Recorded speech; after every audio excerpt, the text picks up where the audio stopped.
Salut les animes à moi! Alors voilà, j'ai décidé d'ouvrir un nouveau thème sur ma chaîne. Ce sont les 8 remarques. Je vais essayer d'en faire un épisode par semaine, à chaque fois sur un animé, film d'animation ou un truc spécial différent. De quoi est-ce que ça parle? Eh bien, je vais à chaque fois traiter de 8 remarques sur un sujet qui peut nous laisser très perplexes, mais majoritairement de plot hole. Si vous ne savez pas ce que c'est un plot hole, je vous laisse chercher la définition sur Google. Je précise avant tout que si je fais ce genre de vidéo, ce n'est pas pour abaisser le sujet que je traite, mais plutôt pour rendre un certain hommage. Déjà, aucun animé ou film n'est parfait, mais je traiterai majoritairement de séries qui m'ont vraiment marqué dans le sens mélioratif du terme. D'où le premier sujet que je vais traiter, Dragon Ball Z. Alors c'est parti, go! Alors je commence avec la scène des 5 minutes. Bon, tout le monde la connaît, mais je la présente quand même. Alors dans le combat opposant Frieza à Goku, le méchant petit alien informe au Super Saiyan que la planète Namek explosera dans 5 minutes. La planète explosera 9 épisodes plus tard, 9 chapitres plus tard également. Sachant qu'un épisode prend environ 20 minutes, et qu'on considère que 5 minutes se sont vraiment déroulées, ça voudrait dire qu'une minute terrestre équivaut à 12 secondes sur Namek.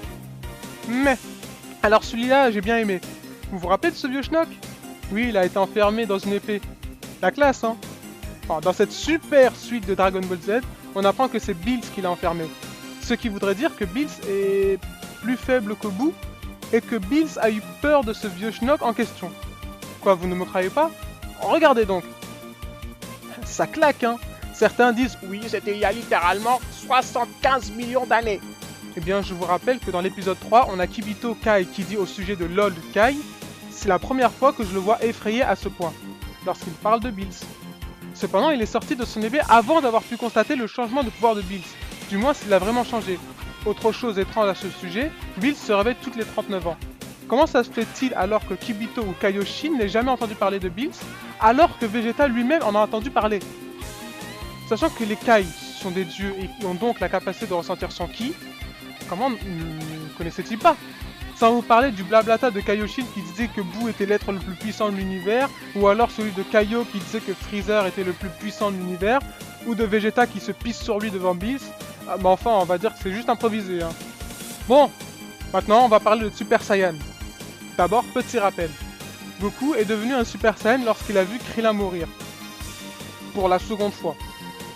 Gohan est devenu Super Saiyan avec de l'imagination tout simplement. Goten est devenu Super Saiyan alors qu'il s'entraînait avec sa mère. Trunks parce qu'il... je ne sais pas. Donc on sait aussi qu'on devient Super Saiyan grâce à la colère. Alors maintenant, première interrogation. Avec de l'imagination ou un entraînement avec sa mère ou en glandant, on peut être encore plus en colère que lorsque l'on voit son meilleur ami mourir? Bon, après oui, certaines personnes peuvent devenir en colère plus rapidement et plus facilement que d'autres. Mais là... je ne sais pas. Non. Alors, personnellement, j'estime que les Super Saiyans les plus légitimes sont Vegeta, Gohan et Trunks du futur. Les autres, c'est vraiment à la limite du n'importe quoi. On nous a fait tout un truc abracadabrantesque au sujet des Super Saiyans hyper rares, tout ça, pour rien. Et pour finalement nous dire que les seuls Super Saiyans hyper rares, légendaires de je sais pas quoi, de la glace à la pistache, étaient Bardock et Broly. Enfin, franchement. Donc on reste sur les Super Saiyans. Donc aucun Saiyan, hormis Broly, le Bardock, au début de l'histoire jusqu'à Goku, n'a jamais réussi à devenir Super Saiyan. Du moins de ce qu'on peut en déduire sur ce qu'on sait à ce stade. Donc les Saiyans seraient d'origine calme et détendue? Mouais. D'ailleurs Bardock aurait dû devenir Super Saiyan plus tôt, lorsqu'il a vu ses compagnons morts contre les soldats de Freezer. Enfin plus tard. Non plus tôt. Ouais, tais-toi. Bon, celui-ci est sur la saga Boo. C'est surtout un énorme paradoxe. Alors, on va faire encore un petit peu d'équation. Donc, vous savez que Majin Buu plus Evil Boo égale Super Boo.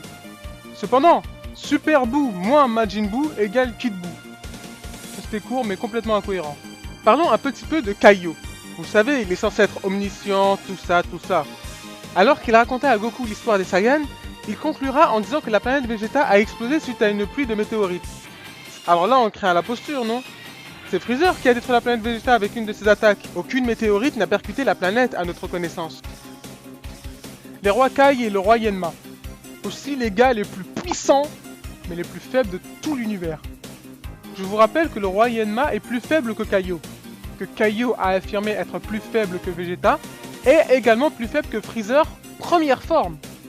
Ce qui voudrait dire, avec un sou de raisonnement, que le roi Yenma est largement plus faible que Vegeta, ou même Freezer. Bon, vous voyez où je veux en venir. Sachant que le roi Yenma arrive à maîtriser Cell, Dabla, Freezer et tous les autres méchants de la série, ça voudrait dire qu'il est donc plus fort que Kaio. Cependant, Kaio est plus fort que le roi Yenma. mais plus faible que les méchants. Mais comme le roi Yenma arrive à maîtriser ses méchants, il est donc plus fort que Kaio. Enfin bref, gros paradoxe. Alors pour boucler tout ça, alors là on a la grosse improvisation qui ouvre une faille spatio-temporelle dans toute l'histoire de Dragon Ball Z.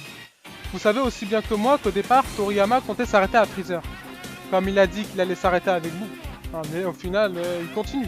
Regardez ce qu'on voit lorsque Goku est sur le point de mourir sur Namek. Oui, le vaisseau de Freezer tombe dans la lave et Goku s'en va, il vole. Et on le voit mourir. Oui, il explose littéralement à l'écran. Mais non, bordel, ça ne va pas. Allez, on va la refaire. Ah, franchement, je crois qu'on a mis la main sur le plus gros plot hole de l'histoire de l'anime. Encore plus gros que tout ce qu'il y a dans la 4ème grande guerre ninja dans Naruto Shippuden. Alors voilà, c'est tout pour ce premier épisode de 8 remarques.